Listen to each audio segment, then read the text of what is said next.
Voilà, élection en République démocratique du Congo, alors que les acteurs politiques se préparent, d'autres posent des préalables, des conditions pour participer aux élections.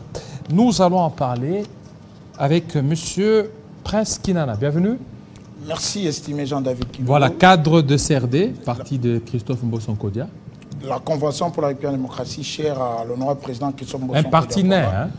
Non, le parti existe depuis Bélirette. Nous comptons oui, mais à part près de Mbosso, 22 ans. À part Mbosso, vous avez quoi? Vous parlez en termes d'élus. Oui. Depuis que nous avions commencé, si nous devons remonter le temps de 2006. Non, cette année, nous avons l'honorable Samuel Mbemba Tanda Kabouya que j'ai salué. Dans cette législature. Il y a Christophe Mbosso comme député, il y a Samuel Mbemba Tanda Kabouya aussi. Et c'est quoi l'apport de Mbosso dans l'Union sacrée? Christophe Mbosso est d'ailleurs l'ingénieur que l'architecte Félix-Antoine Tshilombo, le chef de l'État, la haute autorité politique, a utilisé pour mettre en place cette union sacrée. En tant que deuxième personnalité de la République, protocolairement parlant, c'est lui qui dirige la chambre basse du Parlement, là où siègent les députés nationaux. Ce sont eux qui détiennent le pouvoir. Est-ce qu'il a le charisme de pouvoir mener à bon train l'Union sacrée, parce qu'il fait partie, il est du présidium de l'Union sacrée? Écoutez, Jean-David Kilolo, on parle d'un cursus honorum. Christophe Mbosso, ce n'est plus quelqu'un à présenter, c'est un leader incontesté, un patriote. Sur la scène politique congolaise, c'est une figure de proue. Une persona intuitaille. Il a les aptitudes intellectuelles requises pour conduire cette union sacrée. D'ailleurs, sa place est bien justifiée au sein du présidium.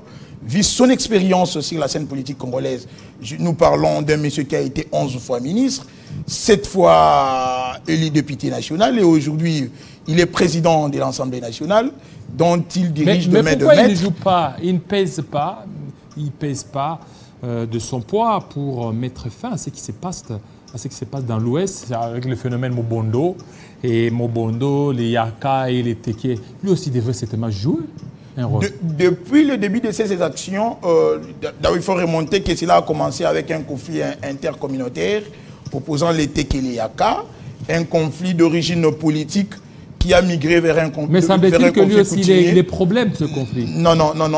Christophe Mbosso, depuis Bélirette, depuis trop longtemps, il n'a jamais été quelqu'un de violent, il n'a jamais été cité dans des dossiers sales. Nous parlons de monsieur à qui la République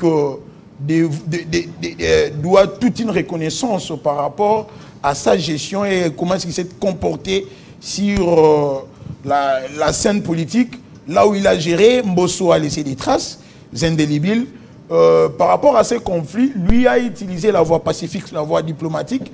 Il a aussi aidé d'une manière humanitaire. Il est allé aux rescousse de ceux-là qui s'étaient retrouvés ça et là, errants, manquant même de nourriture, même de vêtements. Lorsque ces conflits s'est accentué, il a proposé les schémas du dialogue. Connaissant les nœuds du problème, il a proposé à ce que nous nous réunissions tous. Il a utilisé, parce que il est d'abord élu député national, il est aussi chef coutumier, il connaît les problèmes politiquement, c'est la deuxième personnalité de la République, il est informé. C'est comme ça qu'il avait proposé que nous dialoguons. Parce que ces conflits s'avèrent être fonciers. Il en a appelé à ce que les notables, dont les chefs coutumiers Teke et Yaka, nous nous mettions ensemble, les députés nationaux, provinciaux, voire même les ressortissants de ces 4 provinces prises en tenaille par ces mouvements insurrectionnels appelés Mobondo, le ministre de l'Intérieur, le ministre de la Défense et celui des Affaires foncières. Nous devions tous nous mettre sur une table, parler sincèrement, pour pouvoir en terminer avec ça. C'est une recette que nous avions trouvée une recette salvatrice. Jusque-là, ça ne marche toujours pas. Hein. Mais il a proposé, il fallait attendre que nous puissions avoir l'aval. Il est contesté par plusieurs, disant que c'est il est parmi les problèmes là, des Mobondo. Mais comment est-ce qu'il peut être cité dans ces dossiers? Je ne comprends pas. Parce qu'il est Yaka. Il faut d'abord les séparer, faire un distinguo entre Christophe Mbosso-Nkodia, qui parle en tant que citoyen ici de l'ethnie Yaka, que je suis aussi, dont je fais partie, pardon, et Christophe Mbosso-Nkodia en tant que président de l'Assemblée nationale, qui vient parler au nom de la représentation nationale. Il avait proposé cette recette du haut du perchoir de l'Assemblée nationale. Alors maintenant, est-ce que ce sont les élus qui ont voulu à ce que qui puisse proposer ces dialogues. Parce que c'est l'unique moyen dont nous pouvons y utiliser jusque-là pour pouvoir faire taire ces problèmes. Est-ce qu'aujourd'hui, on peut dire que ces conflits peuvent tout faire pour que les élections soient reportées? Non, je ne pense pas parce que... Mais il y a l'insécurité, non? Normalement, la sécurité publique fait partie des missions régaliennes de l'État. C'est constitutionnel. Mais les élections aussi font partie de prescrits constitutionnels. C'est un devoir pour nous. Et d'ailleurs, le chef de l'État l'a toujours dit, le glissement ne fait jamais partie de son vocabulaire. Nous aussi à l'Union sacrée. Les élections, c'est un rendez-vous constitutionnel entre un peuple, une vision et un programme. Nous avons la vision, nous avons notre programme. Et nous avons le peuple derrière nous, du bon côté de l'histoire.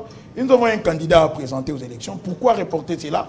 Mais nous savions très bien qu'un homme d'État, Christophe Mbosso, ni Félix Antoine Tshilombo, ne peuvent pas faire passer les élections en va la sécurité parce qu'un homme d'État doit penser future génération. Parce qu'il y a d'autres qui disent qu'ils ne vont pas aller aux élections sans Bunagana, sans Kwamouth, sans d'autres territoires occupés. L'insécurité dans ces pays, cela sévit depuis près de décennies. Alors, lorsque nous avions posé les bons diagnostics et que nous avions trouvé un remède important et nécessaire pour pouvoir pallier à cela d'une manière définitive, parce que parmi le pilier qui caractérise la politique publique même du chef de l'État, il en fait un problème personnel, il veut vraiment en finir avec cela. C'est comme ça qu'il a même il a mis en place une diplomatie permettant de faire bouger les lignes sur ce plan pour en terminer avec cette question des lettres. Voilà. Mais l'ennemi de la République, qui a instauré un État voyou au centre de l'Afrique, vivant du parasitisme politique et économique de nos minéraux, je parle du Rwanda et des Kagame, un président sanguinaire, Draghila, qui est utilisé par les multinationaux pour pouvoir piller nos ressources, n'a pas croisé les bras, mais en complicité avec des dignes fils du pays. Parce que, point nommé de vous rappeler que l'oppresseur est plus puissant lorsqu'il a des complices parmi les opprimés. Voilà pourquoi Félix Antoine Tshilombo a vu que c'était nécessaire pour lui d'obtenir d'abord la dynamique externe de l'opinion internationale à travers une diplomatie qui s'avère être agissante pour nous.